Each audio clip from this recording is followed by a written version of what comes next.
प्यारे बच्चों, good morning. कैसे हो?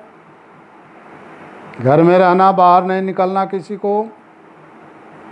देश बहुत ही नाजुक दौर से गुजर रहा है। इस विकट परिस्थितियों में आपको बहुत ही अनुशासित तरीके से अपने आप को अपने घरों में सुरक्षित रहना है, अपने परिवार को सुरक्षित रखना है, अपने समाज को, अपने देश को बचाना है। यह हम सबका एक नागरिक होने के नाते एक नैतिक कर्तव्य बनता है। प्यारे बच्चों, मैं आज आपको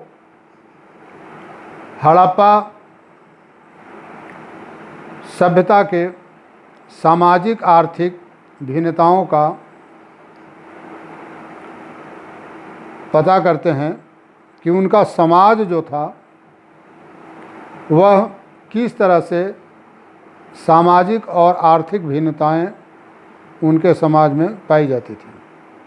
कल आपने पूछा भी था कि सर, हम उनके सामाजिक भिन्नताओं के बारे में कैसे जान पाएंगे कि उनके समाज में भी उस समय भिन्नताएं रही होंगी। तो आपको यह मैं बताना चाहता हूँ कि उनका सामाजिक जीवन जानने के लिए सबसे पहले आप उनका सामाजिक वर्गीकरण करेंगे।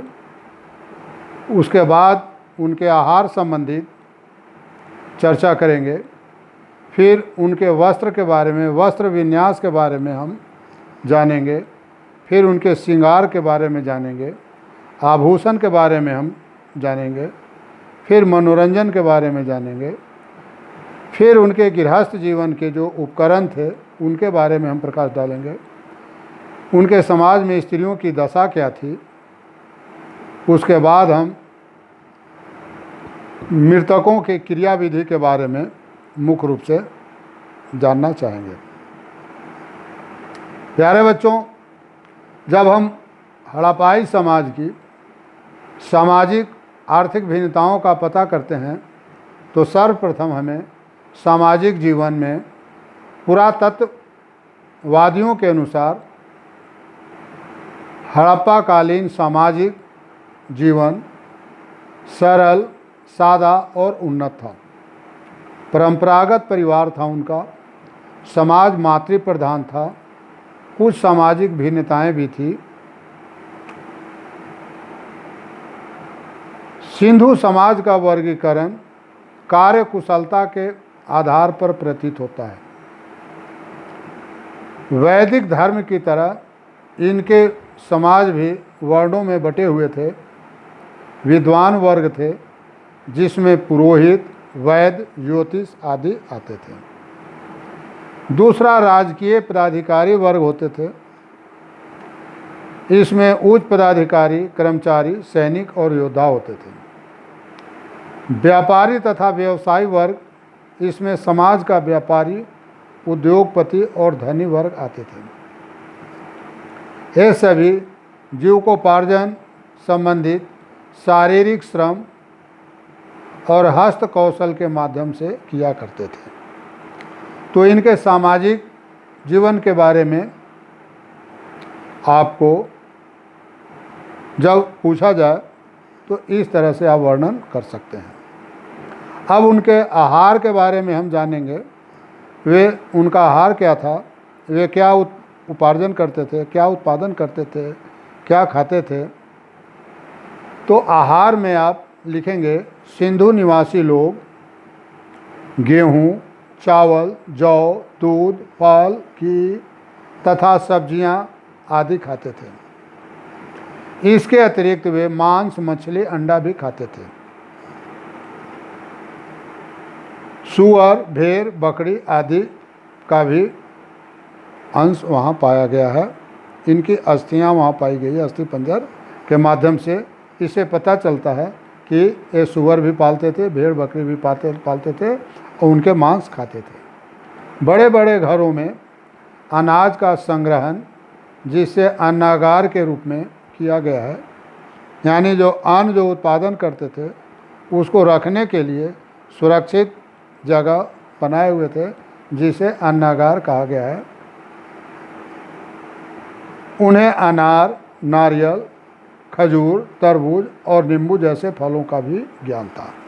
अब आप यह जानना चाह सकते हैं, यदि आपसे कोई पूछ दे कि आप कैसे कह सकते हैं कि अनार, नारियल, खजूर, तरबूज, नींबू जैसे फलों का उन्हें ज्ञान था, या सूअर, भेड़, बकरी वगैरह भी ये पालते थे, तो आप बता सकते हैं कि चित्रकारी के माध्यम से अपने मृदभाण पर, मिट्टी के बर्तनों पर या दीवालों पर ये चित्र बनाए होते थे, जिसके कारण हम यह समझ सकते हैं कि इसका मतलब इसके बारे में उनको ज्ञान रहा होगा। चित्रकारी के रूप में उस संकेत मिले हैं। अब उनका वस्त्र के बारे में, वस्त्र विन्यास के बारे में हम चर्चा करेंगे। वहाँ मिली मूर्तियों को देखने से पता चलता है कि स्त्री और पुरुष दोनों के पहनावों में कोई विशेष अंतर नहीं था। वे लोग सूती और ऊनी कपड़ा पहनते थे, अतः सिंधु लोग कपड़े का भी प्रयोग जानते थे। इसका मतलब यह होता है कि कपड़ों का भी ज्ञान उन्हें था। श्रृंगार के बारे में आप लिखेंगे, सिंधु सभ्यता के लोग प्रसाधन प्रेमी थे। स्त्री पुरुष की श्रृंगार में विशेष रुचि थी। श्रृंगार के सामान में काजल और सीपी के पाउडर जैसी चीज़ें भी मिली है। सिंधु की शिरोभूषा विशिष्ट थी। पुरुष लोग छोटी छोटी दाढ़ियाँ और गलमुच्छे रखते थे। उत्खनन में तांबों के दर्पण, उस्तरे, श्रृंगारदान इत्यादि प्राप्त हुए हैं, जिससे यह निष्कर्ष निकाला जा सकता है कि इन्हें श्रृंगार का भी शौक रहा होगा। आभूषण, आभूषणों का प्रयोग सभी श्रेणी के स्त्री पुरुष रुचिपूर्वक समान रूप से किया करते थे, जैसे हार, बाजूबंद, अंगूठियाँ, कड़े, कुंडल इत्यादि का इस्तेमाल करते थे। धनी लोग जो होते थे, सोने, चांदी, हाथी के दांत और बहुमूल्य पत्थरों जैसे गोमेद, स्फटिक आदि का आभूषण भी पहनते थे। साधारण लोग जो होते थे, वे तांबे के, पत्थर, पक्की मिट्टी और हड्डी आदि का आभूषण बनाकर उसका इस्तेमाल करते थे। इससे हमें पता चलता है कि वहाँ समाज में दो तरह के लोग रहा करते थे, एक धनी वर्ग और दूसरा सामान्य वर्ग। अब उनका मनोरंजन के बारे में हम प्रकाश डालते हैं। सिंधु घाटी के लोगों के जीवन का आवश्यक अंग आमोद प्रमोद था। आमोद प्रमोद का मतलब होता है मनोरंजन करना, गान बजान करना, संगीत गाना। उत्खनन से मिली अनेक मुद्राओं पर ढाल, तुरही तथा नर्तकी के चित्र रेखांकित मिले हैं। यानी उत्खनन जो हुआ, यानी खुदाई से जो अवशेष प्राप्त हुए हैं, उन अवशेषों से में हमें मुद्राओं पर ढोल, तुरही तथा नर्तकी के चित्र रेखांकित किए हुए प्राप्त हुए हैं। उनके मनोरंजन का प्रमुख साधन नृत्य तथा संगीत था। वे नृत्य भी करते थे और संगीत भी गाते थे। मछली और जंगली पशुओं का पकड़ना, शतरंज, चौपड़, पासों का खेल, जुआ, नृत्य, संगीत आदि मनोरंजन उनके साधन थे। बालकों के खिलौने, पहिएदार गाड़ियाँ, पशु पक्षी तथा झुनझुने, सीटियाँ और लट्टू आदि भी पाए गए हैं। इससे यह ज्ञात होता है कि ये मनोरंजन के लिए इनका इस्तेमाल करते थे। बच्चों को खेलने के लिए भी खिलौनों का इस्तेमाल करते थे।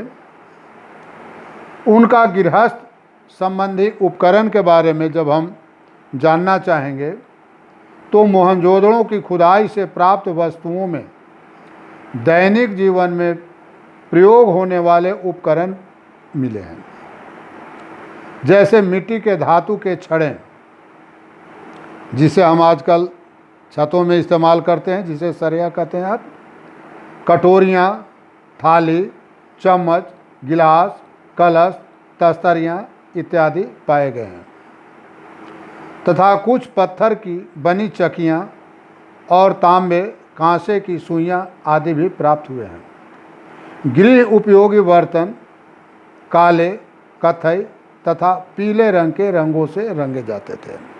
इसका मतलब रंगों का भी उन्हें ज्ञान था। यानी घर में जो बर्तन इस्तेमाल करते थे तो बर्तनों को इस्तेमाल खाने के लिए जो घर में करते थे उन बर्तनों को भी ये रंगते थे। उनकी स्त्रियों की दशा का वर्णन जब हम करेंगे तो सिंधु सभ्यता का परिवार मातृ प्रधान था, यानी माता की प्रधानता थी। वह मातृ देवी की उपासना किया करता था। मातृ देवी यानी पृथ्वी। समाज में नारी को सर्वश्रेष्ठ स्थान प्राप्त था। समाज में किसका स्थान श्रेष्ठ था? नारी का। उत्खनन में अधिकतर मानव स्त्रियों की आकृतियों के चित्र मिले हैं।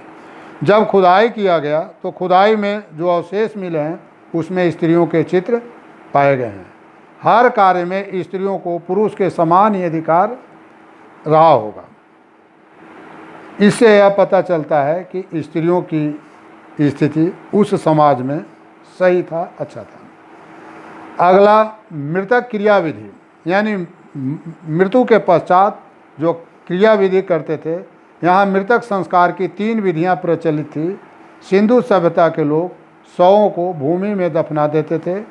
दूसरी विधि में शव को चिता में भस्म करके उसकी राख और हड्डियों को एक घड़े में रखकर गहरी भूमि में गाड़ देते थे, तथा तीसरी विधि में मरे हुए शवों को जंगली जानवर या पक्षी खा जाते थे।